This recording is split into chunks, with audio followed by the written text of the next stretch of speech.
بسم الله الرحمن الرحيم.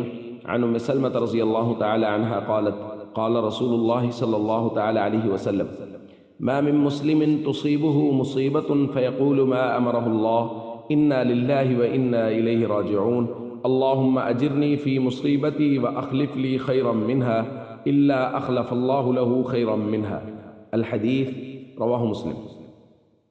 نبی کریم صلی اللہ علیہ وسلم نے ارشاد فرمایا، جو کوئی مسلمان اس کو کوئی مصیبت پہنچتی ہے تو وہ اللہ کے حکم کے مطابق یہ کلمات پڑھ لے: انا للہ و انا الیہ راجعون، اور پھر یہ دعا پڑھے: اللہم اجرنی فی مصیبتی و اخلف لی خیرا منہا۔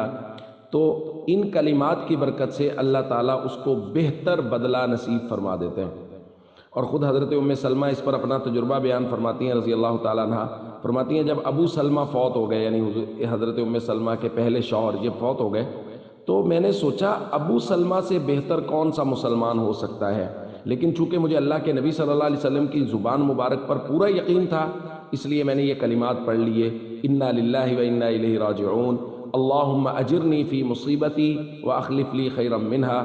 تو فرماتی ہیں اللہ تعالیٰ نے یہ انتظام کیا کہ مجھے ابو سلمہ کے بدلے میں اللہ کے نبی صلی اللہ علیہ وسلم ملے، اور بعد میں حضور علیہ السلام نے پیغام نکاح بھیج کر سیدہ ام سلمہ رضی اللہ تعالیٰ عنہ سے نکاح فرمایا۔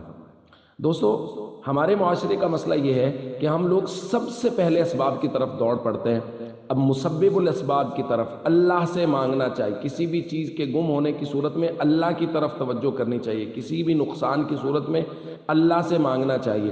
یہی سکھایا ہے اللہ کے نبی صلی اللہ علیہ وسلم نے۔ کوئی دکھ ہو، تکلیف ہو، کوئی چیز گم ہو جائے، کوئی فوت ہو جائے، کوئی اور پریشانی آ جائے، یہ دعا پڑھیں اور یقین کامل کے ساتھ پڑھیں، اللہ تعالیٰ بہترین بدلہ ضرور نصیب فرمائیں گے۔